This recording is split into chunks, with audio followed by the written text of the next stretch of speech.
Airpress, 80 ans. Une belle histoire de modélisme, de train. Est-ce que vous pouvez nous en dire quelque chose? Oui, bien sûr. 80 ans d'histoire, ça commence donc en 1937. En fait, ça commence un petit peu plus tôt puisque l'histoire commence avec mon grand-père qui commence à fabriquer les premiers trains miniatures, les premières reproductions fidèles à l'échelle en France en 1928. Et puis, une dizaine d'années plus tard, l'idée lui vient en constatant que ses clients, qui sont aussi des modélistes, ne communiquent pas beaucoup entre eux ou ne se connaissent pas et ont quelquefois même un petit peu honte d'avouer qu'ils jouent au train, de créer un magazine qui leur permettra d'échanger toutes leurs expériences et de s'envoyer des trucs et des astuces pour progresser dans leur pratique. Ce qui vous a donné l'envie d'organiser une telle manifestation qui a un caractère maintenant totalement européen? Alors, l'organisation de Tramania, il y a plusieurs raisons. La première, c'était évidemment qu'on avait un anniversaire à fêter, qu'il fallait trouver un cadre qui convienne bien. 80 ans d'histoire de magazine, c'est pas rien.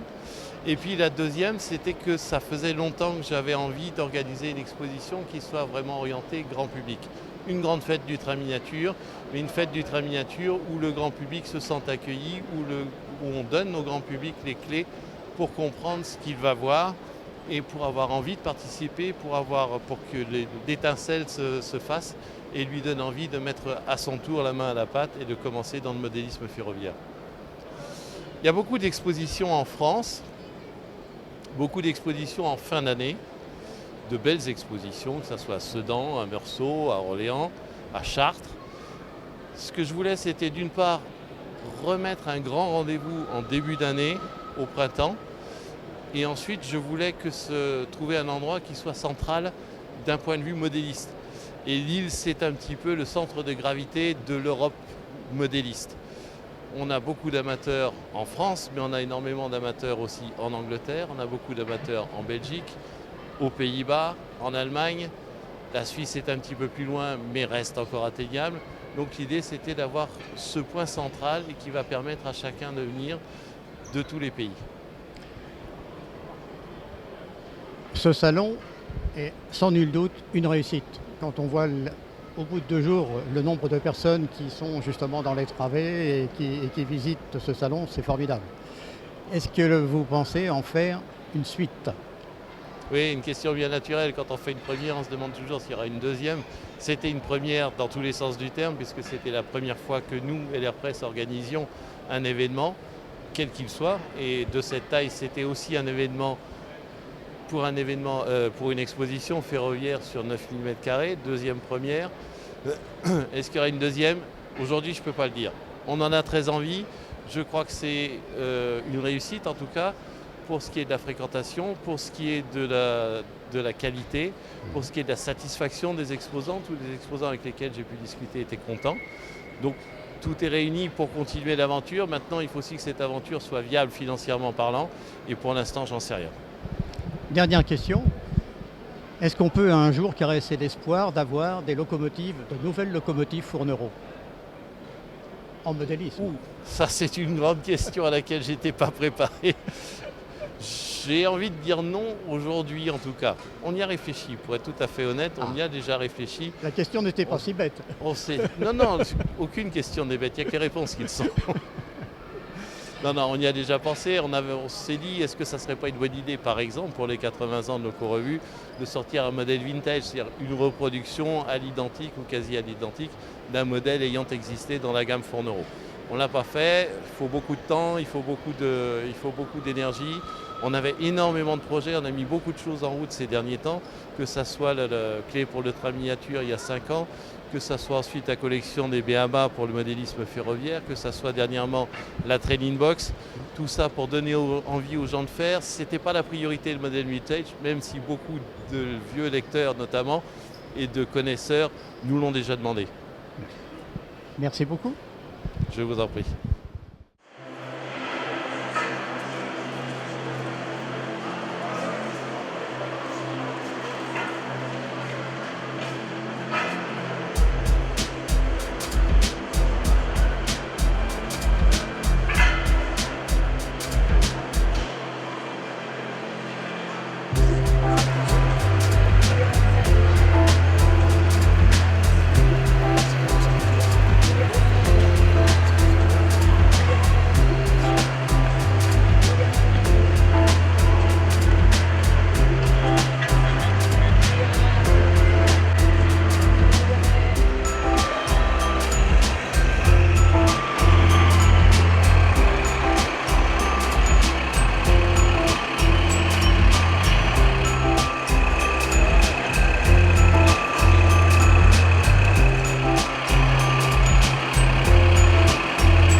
train, une passion féminine aussi. Oui, oui, ça peut le devenir, parce que ce Oui. n'était pas ma passion première, mais je m'y suis intéressée grâce à mon mari. Et donc, grâce à votre mari qui vous a donc demandé de fabriquer avec lui ces maquettes.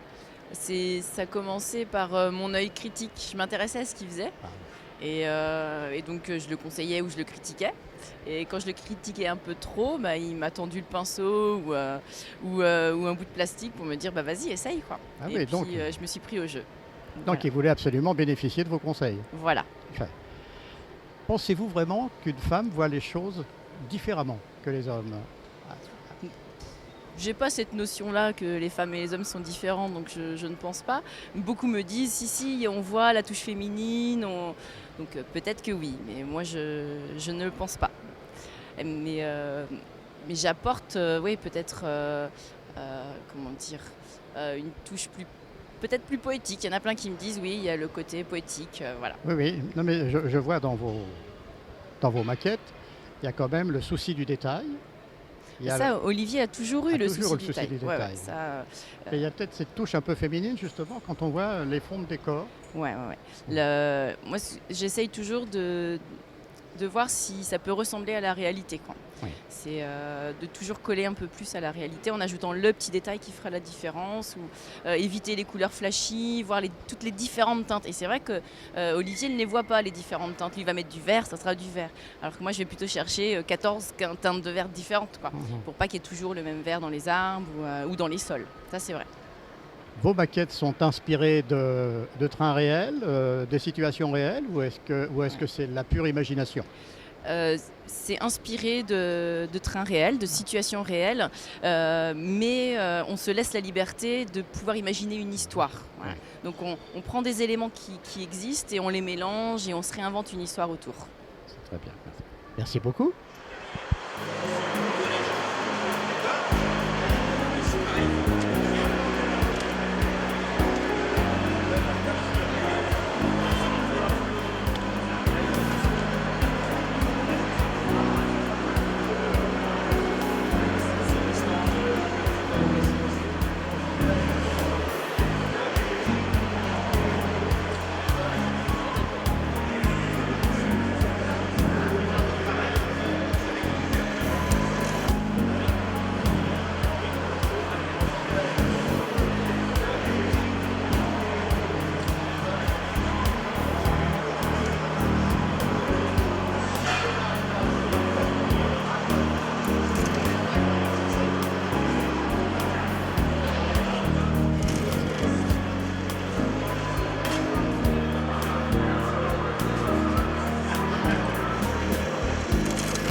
l'IMCF.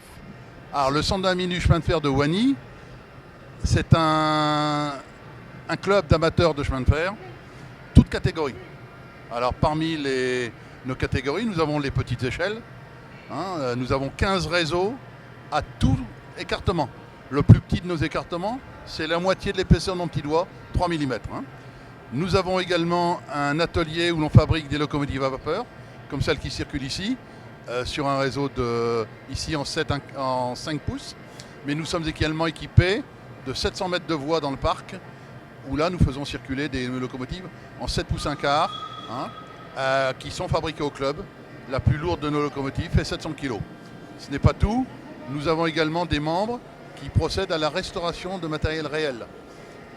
Notamment, nous avons la Pacific 231C 78, locomotive historique qui a eu l'honneur de tracter le roi George VI et la reine Elisabeth, les parents d'Elisabeth II, l'actuelle souveraine de Grande-Bretagne, lors de leur voyage dans le cadre de l'entente cordiale en 1938. Alors, lorsque nous avons récupéré cette machine en 1993, le secrétaire de l'époque s'est payé le culot d'écrire à la reine-mère en lui demandant si elle accepterait de parrainer nos travaux. Ce qu'elle a fait dans les 8 jours. Bon, Sa gracieuse Majesté nous a pas attendu. Elle a tenu jusqu'à 103 ans. On espère bien qu'on aura quelqu'un de la famille royale qui viendra lorsque nous remettrons la locomotive en route, parce que c'est notre objectif pour celle-ci. Alors quand on vient au centre de la mine du chemin de fer de Wany, comme je l'ai dit, nous occupons 43 000 m², 4 hectares. Mais sur le site, il y a une mini-mage, c'est-à-dire un centre de formation professionnelle des Galibots, qui date de 1945. Ce sont des vrais mineurs qui assurent la visite. Et nous sommes les seuls en France à aller sous terre. Alors, par le Ward, où ils ont une simulation de descente, nous allons réellement sous terre. Ceci dit, on ne descend pas, mais vous êtes sous un terri, il y a 13 mètres de terre au-dessus de vous. Donc on ne ment pas. Et dernière section, il y a une association qui s'appelle les ambulants postaux, les amis des ambulants postaux. Ce sont les gens qui faisaient le tri du courrier jusqu'en 1995 en cours de route, entre Paris et Lille notamment. On vous montre comment ils procédaient. Et il y a également des voitures où on a tout un tas de collections qui vous montrent la mission de la Poste dans le monde entier. Venir à Wany, c'est le deuxième dimanche du mois, d'avril à octobre, de 14 à 18 h. Nous avons un festival important le dernier week-end du mois d'août, de 10 h à 18 h. Et nous pouvons recevoir des groupes constitués simplement sur demande lorsqu'on remet les prospectus ou à la mairie. Voilà. Votre participation à Tramania s'est faite comment? Alors, nous avons été, je crois, le premier club contacté. On a des petites relations avec Loco-Revue, bien entendu. Moi-même, pour avoir écrit quelques articles dans la revue. Et nous sommes les seuls partenaires, associations partenaires, mis à part les trains de la baie de Somme, mais qui ne peuvent pas être considérés comme nous, quoi. Nous avons sur le site ici, il y a 9 000 m² de superficie. Nous occupons 860 m², soit à peu près 10%. Voilà. Et nous avons sorti nos rails, donc ce sont des rails en 5 pouces. Nous avons fait un réseau que nous avons adapté à la superficie qui nous est attribuée. Ceci dit, sur le salon, nous présentons quelques vitrines avec du matériel fabriqué par nos membres, notamment en pot de yaourt, enfin plus exactement en flacicarde, qui est la même matière que le pot de yaourt en plus épais. Également un simulateur de conduite que l'on entend là. Alors ce simulateur, il faut savoir que la SNCF est très intéressée pour nous l'emprunter, car comme vous le savez, elle recrute et elle voudrait bien créer des vocations.